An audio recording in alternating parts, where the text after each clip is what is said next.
প্ৰিয় ছাত্ৰ-ছাত্ৰীসকল, মই আজি আকৌ তোমালোকৰ ওচৰত আহিছোঁ আগৰ ক্লাছটোৱে কণ্টিনিউ কৰিবৰ কাৰণে। তো আমি ইতিমধ্যে বহুতকেইটা ক্লাছ সম্পূৰ্ণ কৰিলোঁ। ক্লাছ 10ৰ 5 নম্বৰ চেপ্টাৰৰ মৌলৰ পৰ্যাবৃত্ত শ্ৰেণী বিভাজন সেই ক্লাছ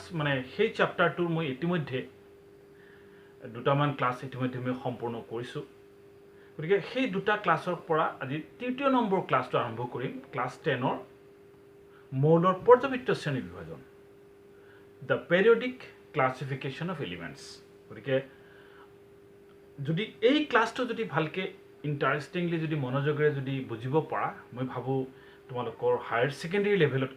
বহুত কথা তোমালোকে গম পাবা।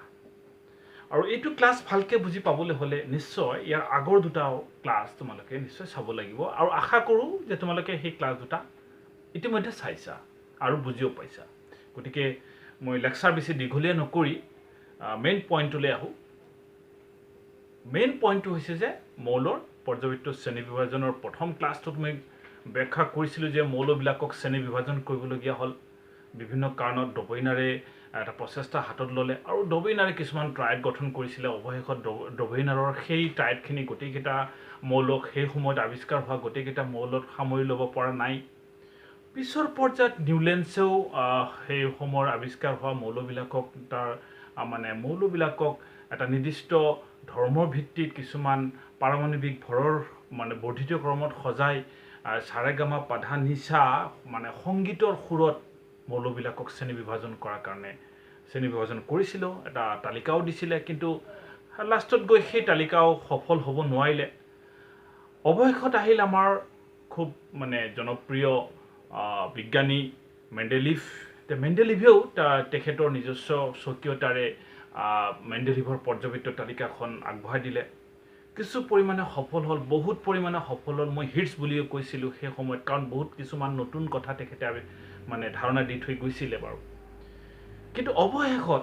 কেইটামান পইণ্টছৰ কাৰণে তেখেতৰ মেণ্ডেলিভৰ পৰ্যাবৃত্ত তালিকাখনো সফল হ'ব পৰা নহ'ল। কাৰণ তেখেতে হাইড্ৰজেনৰ অৱস্থান সম্পৰ্কে সঠিক স্থান নিৰূপণ কৰিব নোৱাৰিলে, সমস্থানিকৰ অৱস্থান দিব নোৱাৰিলে। কাৰণ পিছত আৱিষ্কাৰ হোৱা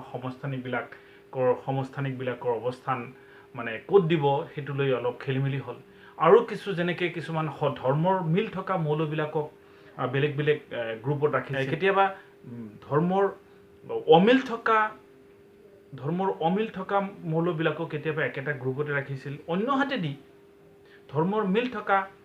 মৌলকো কেতিয়াবা বেলেগ বেলেগ গ্ৰুপত ৰাখিছিল। গতিকে তেনেকুৱা ধৰণৰ অসুবিধা হোৱাৰ কাৰণে অৱশেষত মেণ্ডেলিভৰ পৰ্যাবৃত্ত তালিকাখন সফলভাৱে পৰিসমাপ্তি নঘটিল। এটা লিমিটেশ্যন আহি গ'ল, এটা সীমাবদ্ধতা আহি গ'ল। আৰু সেই পিছৰ পৰাই অৱশেষত এজন বিজ্ঞানী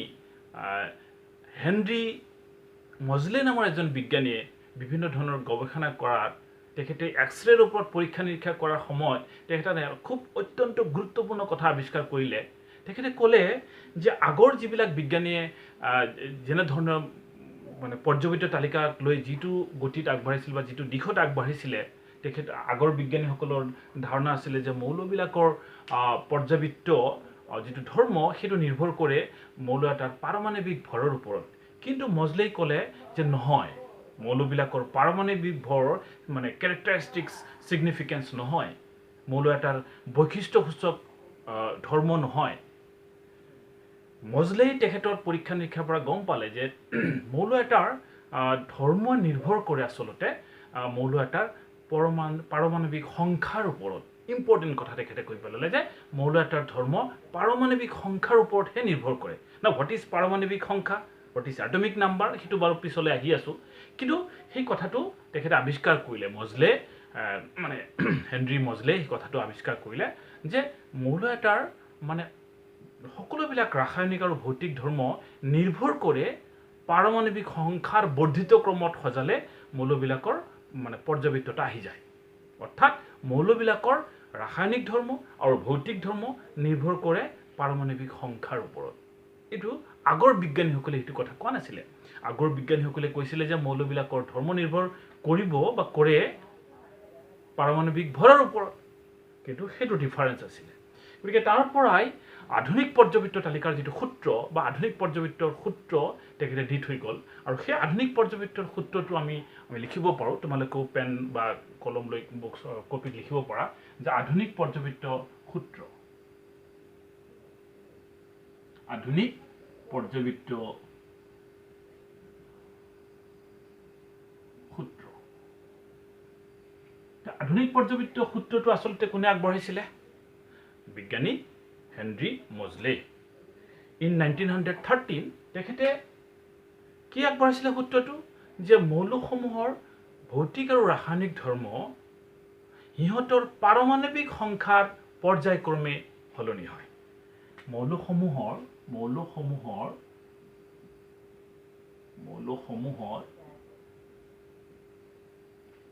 ভৌতিক আৰু ৰাসায়নিক ধৰ্ম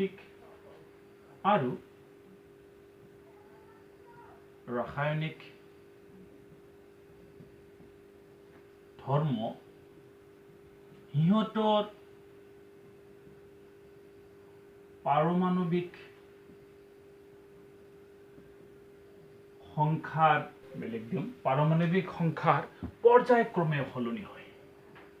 পাৰমাণৱিক সংখ্যাৰ পৰ্যায়ক্ৰমে সলনি হয় এইটো হৈছে আধুনিক পৰ্যবৃত্ত সূত্ৰ যদি পৰীক্ষাত প্ৰশ্ন আহে যে আধুনিক পৰ্যবৃত্ত সূত্ৰটো কি তোমালোকে লিখিবা যে মৌলসমূহৰ ভৌতিক আৰু ৰাসায়নিক ধৰ্ম সিহঁতৰ পাৰমাণৱিক সংখ্যাৰ পৰ্যায়ক্ৰমে সলনি হয় নাও তোমালোকৰ এটা প্ৰশ্ন আহিব পাৰে যে হোৱাট ইজ পাৰমাণৱিক সংখ্যা ইয়াৰ আগৰ ক্লাছবিলাকত কৈ আছিলোঁ বা নিউলেন্সে হওক বা মেণ্ডেলিভে হওক পাৰমাণৱিক ভৰৰ ওপৰত গুৰুত্ব দিছিলে আৰু পাৰমাণৱিক ভৰৰ লগত ৰিলেশ্যন কৰিছিলে মৌলবিলাকৰ ৰাসায়নিক ধৰ্ম আৰু ভৌতিক ধৰ্ম কিন্তু মজলেই কথাটো তেনেকৈ কোৱা নাই কৈছে যে পাৰমাণৱিক সংখ্যাৰ ওপৰতহে নিৰ্ভৰ কৰে পৰ্যায়ক্ৰমে সলনি হয় পৰ্যায়ক্ৰমে সলনি হয় কথাটো মানে হৈছে কি ইয়াৰ একচুৱেল মিনিংটো কি ইয়াৰ একচুৱেলটো মিনিংটো হৈছে যে মৌলসমূহক যদি আমি পাৰমাণৱিক সংখ্যাৰ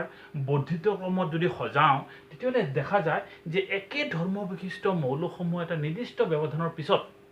একে মৌলসমূহৰ পুনৰাবৃত্তি ঘটে একে ৰাসায়নিক ধৰ্ম বিশিষ্ট মৌলসমূহ পুনৰাবৃত্তি ঘটে এইটোকে কোৱা হয় পৰ্যায়ক্ৰমে সলনি হয় মৌলসমূহৰ ৰাসায়নিক ধৰ্ম আৰু ভৌতিক ধৰ্ম মানে পৰ্যায়ক্ৰমে সলনি হয় কথাটোৰ মিনিংটো হৈছে যে মৌলবিলাকক যদি আমি পাৰমাণৱিক সংখ্যাৰ বৰ্ধিত ক্ৰমত যদি সজাওঁ এটাৰ পিছত এটাকে বৃদ্ধি মানে increasing order of atomic number পাৰমাণৱিক ভৰৰ ইনক্ৰিজিং অৰ্ডাৰত যদি মৌলবিলাকক সজাই যাওঁ তেতিয়াহ'লে দেখা যায় যে এটা নিৰ্দিষ্ট ব্যৱধানৰ পিছে পিছে একে ধৰ্ম বিশিষ্ট মৌলসমূহৰ পুনৰাবৃত্তি ঘটে কথাটো বুজি পাইছা একে ধৰ্ম বিশিষ্ট মৌলসমূহৰ পুনৰাবৃত্তি ঘটে এটা নিৰ্দিষ্ট ব্যৱধানৰ পিছতেই তো সেইটোকে কোৱা হৈছিলে আধুনিক পৰ্যবৃত্তৰ সূত্ৰ তেতিয়াহ'লে এইখিনি কথা বাৰু ক্লিয়াৰ হৈছে যে মজলে এইটো পৰীক্ষা নিৰীক্ষা কৰি গম পাইছিলে যে পাৰমাণৱিক সংখ্যাৰ ওপৰতেহে মৌলবিলাকৰ ৰাসায়নিক ধৰ্ম আৰু ভৌতিক ধৰ্ম নিৰ্ভৰ কৰে অৰ্থাৎ পাৰমাণৱিক সংখ্যাটোৱে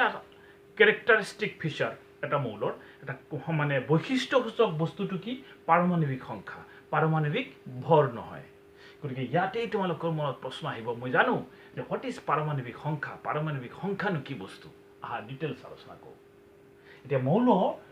মৌলৰ আমি ক্লাছ 9 লেভেলতো অলপ পৰিমাণে পাইছোঁ বাৰু যে মৌল এটাৰ মেইন কেইটা বস্তু থাকে ভিতৰত আমি জানো যে মৌল এটাৰ ইলেক্ট্ৰন থাকে প্ৰটন থাকে আৰু নিউট্ৰন থাকে কাৰণ নেইলছ বৰে কৈ অহা বা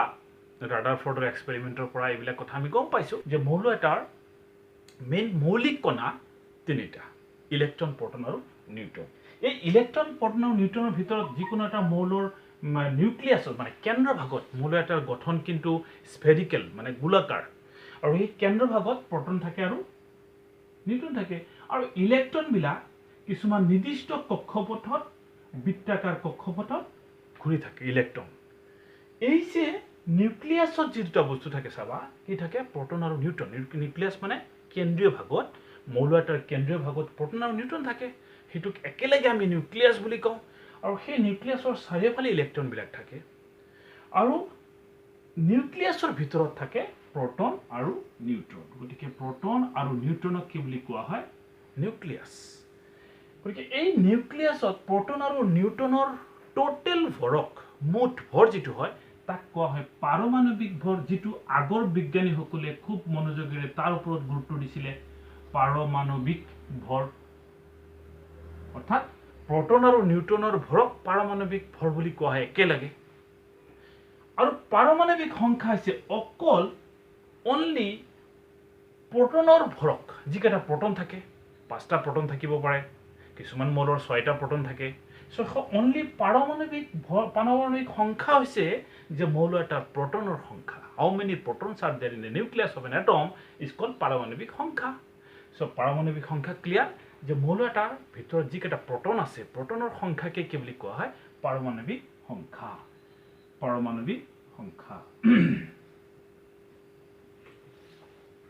পাৰমাণবিক সংখ্যা আৰু এই পাৰমাণবিক সংখ্যাটো আমি বিজ্ঞানত জেড আখৰৰ দ্বাৰা বুজাও ঠিক আছে বুজি পাইছা নিশ্চয় যে মৌল এটাৰ নিউক্লিয়াছৰ ভিতৰত প্ৰোটন থাকে আৰু নিউট্ৰন থাকে আৰু এই প্ৰোটনৰ যিকেইটা সংখ্যা থাকে কিছুমান মৌলৰ প্ৰোটনৰ এটা প্ৰোটন থাকে সো সেই মৌলটোৰ কাৰণে পাৰমাণবিক সংখ্যা হ'ব 1 যেনে হাইড্ৰোজেন ক্লিয়াৰ তাৰ পিছত নেক্সট পাৰমাণবিক সংখ্যা যুক্ত মৌলটো হৈছে হিলিয়াম হিলিয়ামৰ পাৰমাণবিক সংখ্যা 2 অৰ্থাৎ হিলিয়ামৰ দুইটা প্ৰোটন আছে ঠিক তেনেকৈ lithium beryllium boron carbon nitrogen oxygen fluorine neon sodium potassium sodium calcium magnesium aluminium so এনেকৈ আহি তোমালোকৰ 20টা মৌলৰ বিষয়ে তোমালোকে ইতিমধ্যে মুখস্থ কৰিছা বাৰু হেতু যদি কৰা নাই আজি কৰি লোৱা ঠিক আছে গতিকে পাৰমাণবিক সংখ্যা গম পালা যে পাৰমাণবিক সংখ্যা একো নহয় যে মৌল এটাৰ নিউক্লিয়াছত থকা প্ৰোটনৰ সংখ্যাক পাৰমাণবিক সংখ্যা বুলি কোৱা হয় আৰু এই পাৰমাণবিক সংখ্যাটোৱেই মৌল এটাৰ ভৌতিক আৰু মৌল এটাৰ ধৰ্ম কেনেকুৱা হ'ব সেইটো নিৰ্ভৰ কৰে পাৰমাণবিক সংখ্যাৰ ওপৰত তাৰ পাৰমাণবিক সংখ্যাটোৱে ইম্পৰ্টেণ্ট সেইটো বিজ্ঞানী মজলে এই কথাটো এক্সপেৰিমেন্ট কৰি পৰীক্ষা নিৰীক্ষা কৰি গম পাইছিলে আৰু তাৰ পৰাই আধুনিক পৰ্যবেক্ষণ সূত্ৰটো আগবাঢ়িছে আধুনিক পৰ্যবেক্ষণ সূত্ৰটো লিখা হৈছিল অৰ্থাৎ আধুনিক পৰ্যবেক্ষণ সূত্ৰটো লিখতে মেন্ডেলিভৰ পৰ্যবেক্ষণ তালিকাত সংশোধন ঘটাই লিখা হ'ল কি যে পাৰমাণবিক সংখ্যা গতিকে পাৰমাণবিক সংখ্যা হৈছে এইটো মৌল এটাৰ ভিতৰত থকা প্ৰোটনৰ সংখ্যা পাৰমাণবিক সংখ্যা বুলি কোৱা হয় নিশ্চয় এইখিনি তোমালোকে গম পাইছা এতিয়া আধুনিক পৰ্যবেক্ষণ সূত্ৰ বাৰু হৈ গ'ল আধুনিক পৰ্যবেক্ষণ সূত্ৰ আৰু এইটো সূত্ৰটোৰ ওপৰত ভিত্তি কৰি এই সূত্ৰটোৰ ওপৰত ভিত্তি কৰিয়েই পিছৰ এটা এজন ইণ্টাৰেষ্টিং বিজ্ঞানী আহিল আৰু এজন বিজ্ঞানী আহিল বিজ্ঞানীটোৰ নাম তোমালোকে জানা নেইলছ বৰে এই সূত্ৰটোৰ ওপৰত ভিত্তি কৰি এইটোৰ ওপৰত নিৰ্ভৰ কৰি এটা আধুনিক পৰ্যবেক্ষণ তালিকা প্ৰস্তুত কৰিলে এখন পৰ্যবেক্ষণ তালিকা মৌলবিলাকৰ এখন গ্ৰুপিং কৰি দিলে বা আধুনিক পৰ্যবেক্ষণ তালিকা এখন প্ৰস্তুত কৰিলে আৰু সেই তালিকাখনতে কোৱা হয় আধুনিক পৰ্যবেক্ষণ তালিকা গতিকে আধুনিক পৰ্যবেক্ষণ তালিকাৰ সূত্ৰ বা পৰ্যবেক্ষণৰ যেটো সূত্ৰ সেইটো হৈছে এইটোই আধুনিক পৰ্যবেক্ষণ তালিকা কাৰ ওপৰত ভিত্তি কৰি সজোৱা হৈছে মৌলবিলাকৰ পাৰমাণবিক সংখ্যাৰ বৰ্ধিত ক্ৰমত ভিত্তি কৰি বৰ্ধিত ক্ৰমত সজাইছিলে অৰ্থাৎ পাৰমাণবিক সংখ্যাৰ ওপৰত ভিত্তি কৰিয়েই আধুনিক পৰ্যবেক্ষণ তালিকাখন সজোৱা হৈছে নেইলছ বৰে অৱশ্য আধুনিক পৰ্যবেক্ষণ তালিকা বনোৱাতে সজাৰ সময়ত যেটো সূত্ৰ আহিছে সেইটো কিন্তু মজলেৰ ধাৰণাৰ পৰা আহিছে অৰ্থাৎ মজলে যেটো সূত্ৰ আগবঢ়াইছিলে পাৰমাণবিক সংখ্যা তাৰ পৰা আহিছে গতিকে আধুনিক পৰ্যবেক্ষণ তালিকা অকল নেইলছ বৰে বুলি ক'লেও ঠিক আছে কিন্তু যদি কোনোবাই কয় যেন অকল নেইলছ বৰেও নহয় দুইজন মিলিয়ে কৰিছে তথাপিও কাৰেক্ট কাৰণ তেখেতৰ অৱদানো আছে আৰু সো সেইটো আছিল আধুনিক পৰ্যবেক্ষণ তালিকাৰ কেনেকৈ আহিল গতিকে প্ৰথমৰ পৰা চোৱা যে আধুনিক পৰ্যবেক্ষণ তালিকালৈকে অহাৰ কাৰণে কিমান এটা দীঘলীয়া এটা ৰাস্তা অতিক্ৰম কৰিবলগীয়া হৈছে বিজ্ঞানত বুজি পাইছা সো সেইটো এটা কথা এতিয়া আহো যে আধুনিক পৰ্যবেক্ষণ তালিকাটো কেনেকুৱা ধৰণৰ আছে সেইখিনি কথা আমি এতিয়া আলোচনা কৰিম সো আধুনিক পৰ্যবেক্ষণ তালিকাৰ মুঠ আধুনিক পৰ্যবেক্ষণ তালিকাৰ মডাৰ্ন পেৰিয়ডিক টেবুলত আধুনিক পৰ্যবেক্ষণ তালিকাত পৰ্যাবৃত্ত আধুনিক পৰ্যাবৃত্ত তালিকাত বৰ্গৰ সংখ্যা হৈছে 18 আৰু পৰ্যায়ৰ সংখ্যা হৈছে 7 ঠিক আছে কেইটা বৰ্গ আৰু কেইটা পৰ্যায় থাকে আধুনিক পৰ্যাবৃত্ত তালিকাত 18টা বৰ্গ আছে আৰু 7টা পৰ্যায় আছে মই যদি ডায়াগ্ৰামত থৰি আঁকিব পাৰো তেতিয়াহলে হয়তো তোমালোকৰ বেছিকৈ ক্লিয়াৰ হ'ব হোৱাট ইজ বৰ্গ হোৱাট ইজ পৰ্যায় বৰ্গনো কি বস্তু পৰ্যায়নো কি বস্তু সেই সম্পৰ্কে আৰু বেছিকৈ ক্লিয়াৰ হ'ব যদি আমি এটা ৰাফলি এটা আধুনিক পৰ্যাবৃত্ত তালিকাৰ আমি 20টা মৌলৰ অৱস্থান সম্পৰ্কে যদি আমি ডায়াগ্ৰাম ড্ৰ কৰোঁ তো মই ইতিমধ্যে তোমালোকক কৈছিলোঁ যে আধুনিক পৰ্যাবৃত্ত তালিকা সজোৱা হৈছিল পাৰমাণৱিক সংখ্যাৰ বৰ্ধিত ক্ৰমত প্ৰথম পাৰমাণৱিক সংখ্যাযুক্ত 1 পাৰমাণৱিক সংখ্যাযুক্ত মৌলটোৰ নাম হৈছে হাইড্ৰোজেন গতিকে হাইড্ৰোজেনৰ পৰা আৰম্ভ কৰোঁ গতিকে আমি হাইড্ৰোজেনৰ পৰা আৰম্ভ কৰিম সো হাইড্ৰোজেন তাৰ পিছত 1 এইটো বৰ্গ 1 তাৰ পিছত বৰ্গ 2 তাৰ পিছত 3 ৰ পৰা এখিনিলৈকে up to 12 3 to 12 ইয়াৰ মাজত এখিনিৰ মাজত কোনো আমি এই 1 নম্বৰ পৰ্যায়ত কোনো বৰ্গ নাই এই কোনো মৌল নাই তাৰ পিছত আহিব তোমাৰ হাইড্ৰোজেন ইয়াত আহিব তোমাৰ 12 13 14 15 16 17 18 এইকেইটা বৰ্গ কেইটা বৰ্গ আধুনিক পৰ্যাবৃত্ত তালিকা 18 বৰ্গ 18টা বৰ্গ ঠিক আছে বৰ্গ মানে এনেকুৱা বৰ্গ মানে যে আধুনিক পৰ্যাবৃত্ত তালিকা যদি আমি এনেকৈ গ্ৰুপিং কৰি লওঁ তেতিয়াহ'লে চাবা আমি এনেকুৱা পাম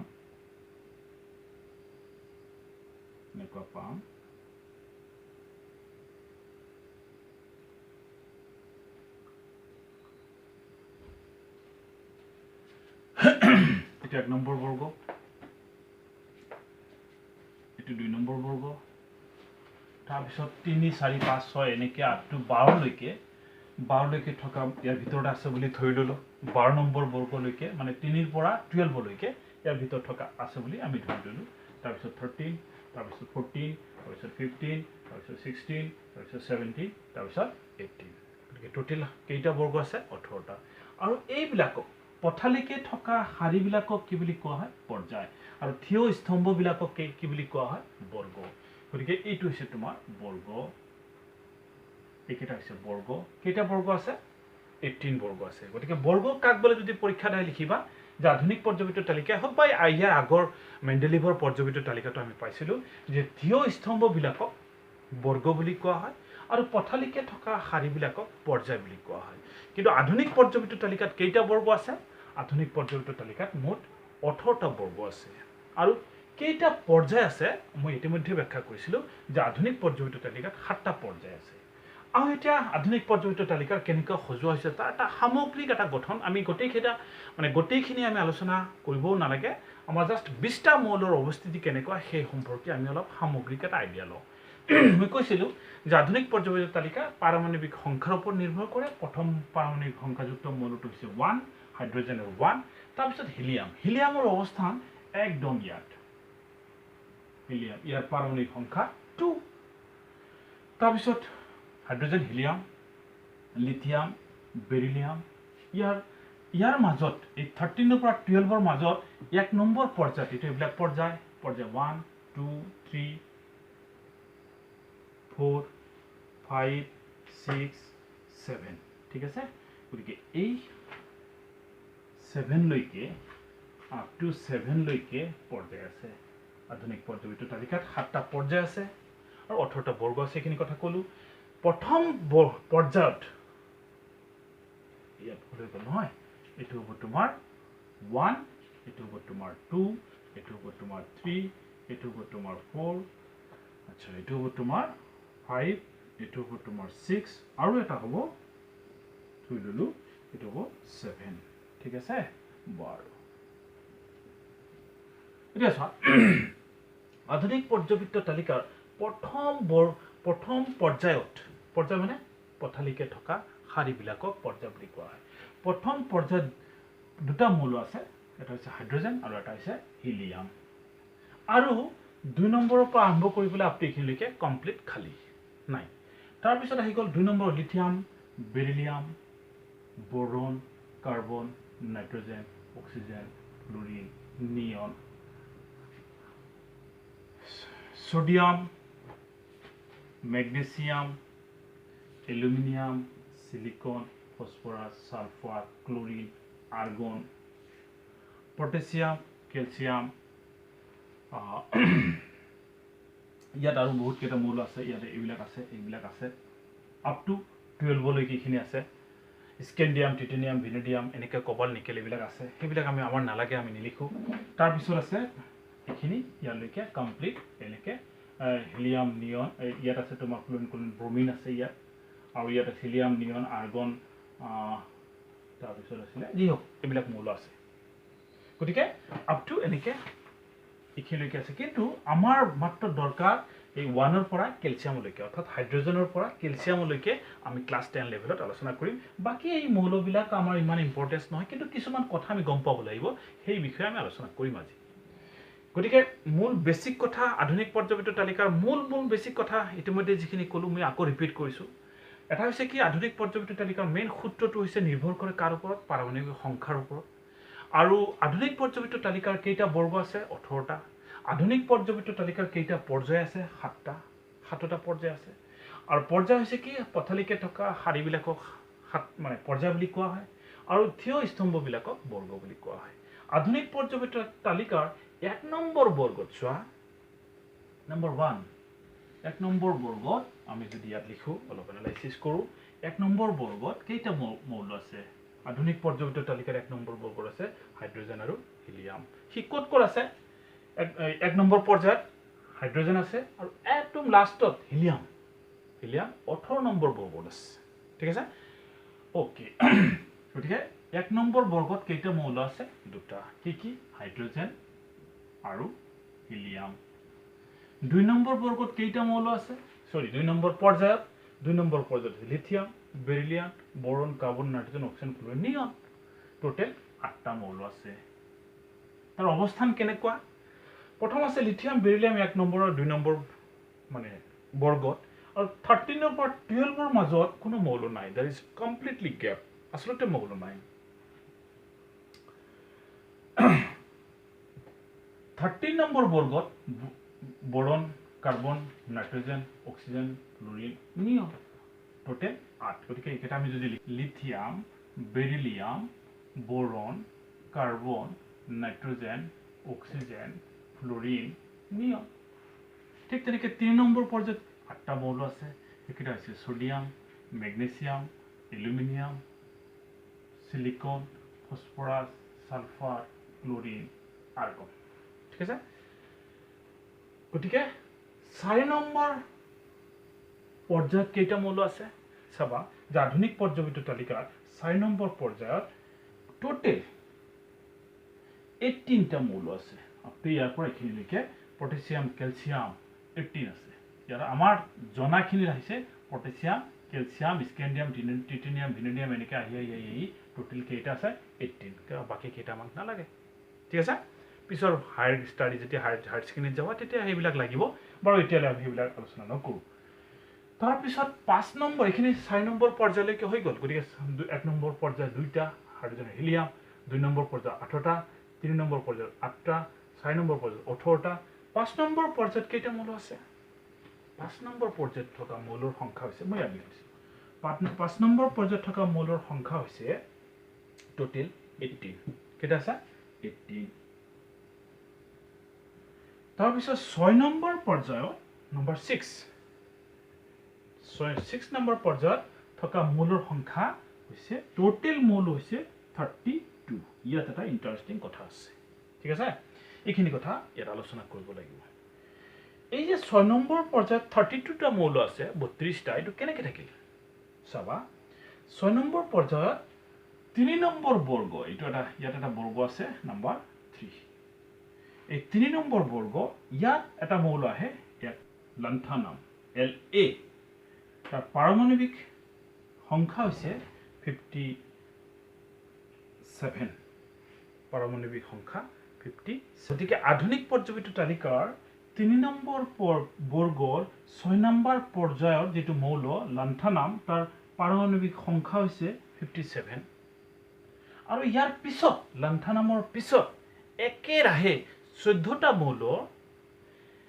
লান্থানামৰ দৰে একে ধৰণৰ ৰাসায়নিক ধৰ্ম দেখুৱায় একে ধৰণৰ ৰাসায়নিক ধৰ্ম দেখুৱায়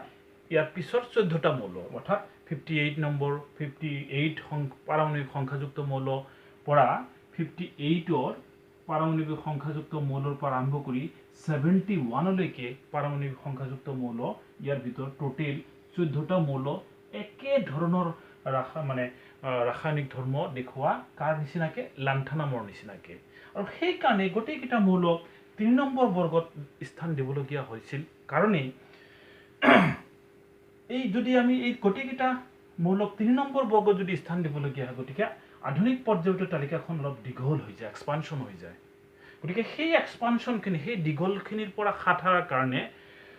কি কৰিছিলে যে ইয়াত লান্থানামৰ জাগাত এটা ষ্টাৰ চিহ্ন আছে চাবা ষ্টাৰ চিহ্ন দি এই লান্থানামৰ পিছৰ যিবিলাক একে ধৰণৰ 14টা মৌল তলৰ এটা শাৰীত লিখি থৈ দিছে আৰু সেই শাৰীটো কোৱা নাম দিছে লেন্থেনাইট গ্ৰুপ ঠিক আছে গ্ৰুপটোৰ নাম কি লেন্থেনাইট গ্ৰুপ লেন্থেনাইট মৌল কিয় লেন্থেনাইট মৌল হল কাৰণ এই 14টা মৌলৰ 58ৰ পৰা পাৰমাণবিক সংখ্যা বা পাৰমাণবিক ক্ৰমাংক 58ৰ পৰা আৰম্ভ কৰি 71 লৈকে যি মানে পাৰমাণবিক সংখ্যাযুক্ত মৌলৰ ধৰ্ম কমপ্লিটলি লান্থানামৰ নিচিনা একে ধৰণৰেই গতিকে সেইকাৰণে সেই গ্ৰুপটোক নাম দিয়া হৈছে লেন্থেনাইট মৌল আৰু সেইটো পৰ্যবেক্ষিত তালিকাৰ আধুনিক পৰ্যবেক্ষিত তালিকাৰ তলত স্থান দিয়া হৈছে এটা লাইনত তোমালোকে ইয়াত এটা লাইন পাবা এনেকুৱা এটা শাৰী পাবা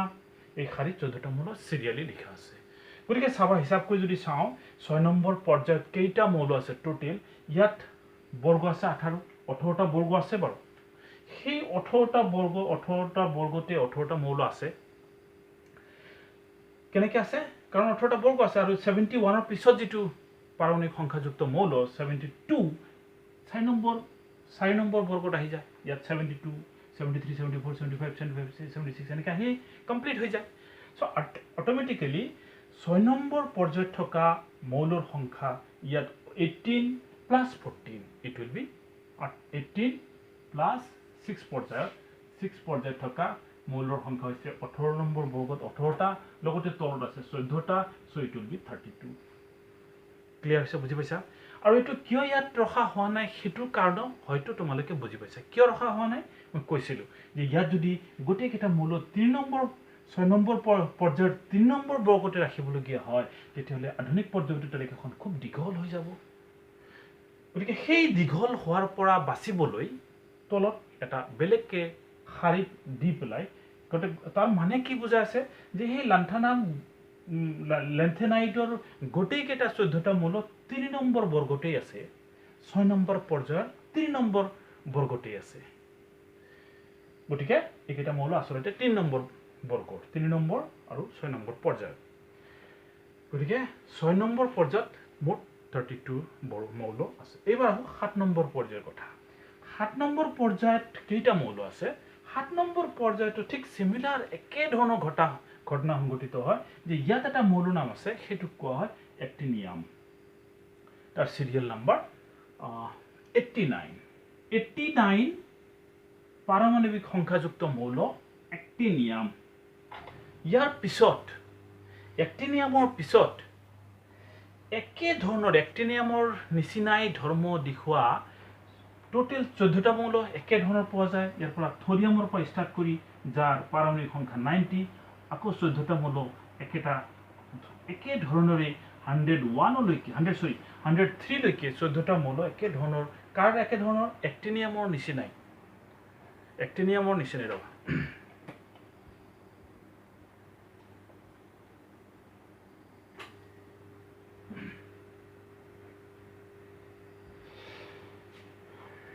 গতিকে 7 নম্বৰ পৰ্যায়ৰ 3 নম্বৰ বৰ্গত এক্টিনিয়াম নামৰ 89 পাৰমাণবিক সংখ্যাযুক্ত মৌলৰ পিছত ক্ৰমাগতভাৱে 14টা মৌল থৰিয়ামৰ পৰা ষ্টাৰ্ট কৰি পেলাই 103 পাৰমাণবিক সংখ্যাযুক্ত মৌল 14টা 14টা মৌলৰ ধৰ্ম একজেক্টলি এক্টিনিয়ামৰ মৌলৰ নিচিনাই গতিকে ইয়াৰ এই 14টা মৌলৰ স্থানত 3 নম্বৰ বৰ্গৰ 7 নম্বৰ পৰ্যায়ত ৰাখিব লাগে ঠিক তেনেকৈ পৰ্যায়বিত তালিকাখন তেতিয়াহ'লে দীঘল হৈ যাব সো হেতুৰ পৰা বাচিবলৈ এই 14টা মৌলক সেপাৰেটকৈ একটি লেন্থেনাইডৰ তলৰ পিছত আৰু এটা শাৰী দি পেলাই এই 14টা মৌলক স্থান দিয়া হৈছে আৰু সেই শাৰীটোক কোৱা হয় এক্টিনাইড মৌল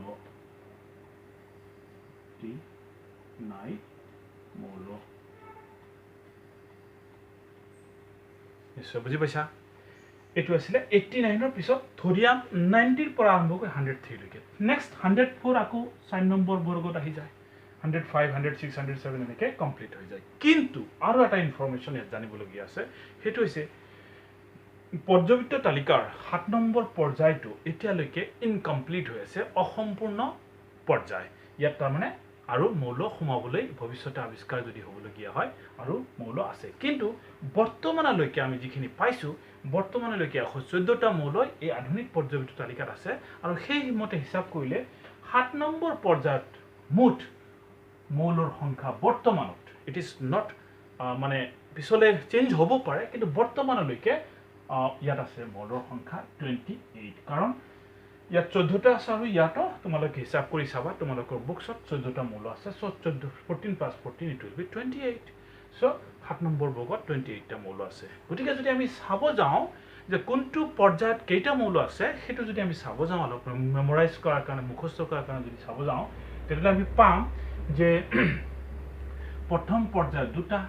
তাৰপিছত 8 তাৰপিছত 8 তাৰপিছত 18 তাৰপিছত 18 তাৰপিছত 32 তাৰপিছত 28 so you have to remember this one like that mobile number keneka je 2 8 8 18 18 32 28 ঠিক আছে কেনেকৈ মন ৰাখিবা যেনে মোবাইল নাম্বাৰ যেনেকৈ আমি মুখস্থ ৰাখো 2 8 8 18 18 32 28 2 8 8 18 18 32 28 ঠিক আছে নিশ্চয় মন থাকিব কাৰণ প্ৰথম পৰ্যায় দুটা তাৰপিছত 8টা তাৰপিছত 8টা 18 18 32 28 ওকে এতিয়ালৈকে 28 কাৰণ এইটো অসম্পূৰ্ণ পৰ্যায় গতিকে you have to remember this one যে পিছলৈ যদি কোনো মৌল আৱিষ্কাৰ হয় it will be included in the 7 period গতিকে 7 নম্বৰ পৰ্যায়ত সেইটো সোমাই যাব তেতিয়া সংখ্যাটো বাঢ়ি যাব বাৰু সো মোটামুটিভাৱে আধুনিক পৰ্যায়বৃত্ত তালিকাৰ এটা ধাৰণা এটা আইডিয়া তোমালোকক মই আলোচনা কৰিলোঁ কি মূল কথা যে আধুনিক পৰ্যায়বৃত্ত তালিকা পাৰমাণৱিক সংখ্যাৰ ওপৰত নিৰ্ভৰ কৰি সজোৱা হৈছে আধুনিক পৰ্যায়বৃত্ত তালিকাত 18টা বৰ্গ আছে 7টা পৰ্যায় আছে আৰু প্ৰথম আৰু দ্বিতীয় পৰ্যায়ৰ মৌলবিলাকক আৰু এটা স্পেশাল নাম আছে বাৰু সেইখিনি কথা কোৱা হোৱা নাই যে 1 নম্বৰ আৰু 2 নম্বৰ বৰ্গত থকা মৌলবিলাকক কোৱা হয় এছ গ্ৰুপ কি কয় এছ গোষ্ঠীৰ মৌল এছ গোষ্ঠী ব্লক বুলি ইংৰাজীত কয় এছ গোষ্ঠী 1 নম্বৰ আৰু 2 নম্বৰ বৰ্গত থকা মৌলবিলাকক কোৱা হয় এছ গোষ্ঠী ঠিক তেনেকৈ 3 পৰা 12 গ্ৰুপৰ যিবিলাক মানে 33 পৰা 12ৰ ভিতৰত যিখিনি বৰ্গৰ 3 পৰা 12ৰ ভিতৰত যিখিনি মৌল আছে সেইবিলাকক কোৱা হয় ডি এছ পি ডি সেইবিলাকক ডি গোষ্ঠীৰ মৌল আৰু 13ৰ পৰা আৰম্ভ কৰি পেলাই আপ টু 18লৈকে এইখিনি কোৱা হয় পি গোষ্ঠীৰ মৌল আৰু তলত যিটো এক্টিনাইড আৰু লেন্থেনাইড আৰু এক্টিনাইড গ্ৰুপ আছে সেইটো সেই দুটা শাৰীক কোৱা হয় এফ গোষ্ঠীৰ মৌল এইটো অতিৰিক্ত মানে নলেজ তোমালোকক দিয়া হ'ল যে 1 নম্বৰ বৰ্গৰ আৰু 2 নম্বৰ বৰ্গৰ মৌলখিনিক একেলগে এছ গোষ্ঠীৰ মৌল 13ৰ পৰা 18লৈকে মানে বৰ্গত থকা গোটেইকেইটা মৌলক আমি পি গোষ্ঠীৰ মৌল বুলি কওঁ আৰু 3 পৰা 12ৰ ভিতৰত যিবিলাক মৌল আছে সেইবিলাকক আমি ডি গোষ্ঠীৰ মৌল বুলি কওঁ তলৰ যি দুটা লাইন আছে সেই দুটাক আমি ডি গোষ্ঠীৰ মৌল বুলি কওঁ ঠিক আছে এইটো জাষ্ট ইনফৰমেশ্যন এটা অতিৰিক্ত এটা ইনফৰমেশ্যন তোমালোকক দিয়া হ'ল আধুনিক পৰ্যায়বৃত্ত তালিকাত চিৰিয়েলি চাবা যে হাইড্ৰজেনৰ 1 হিলিয়ামৰ 2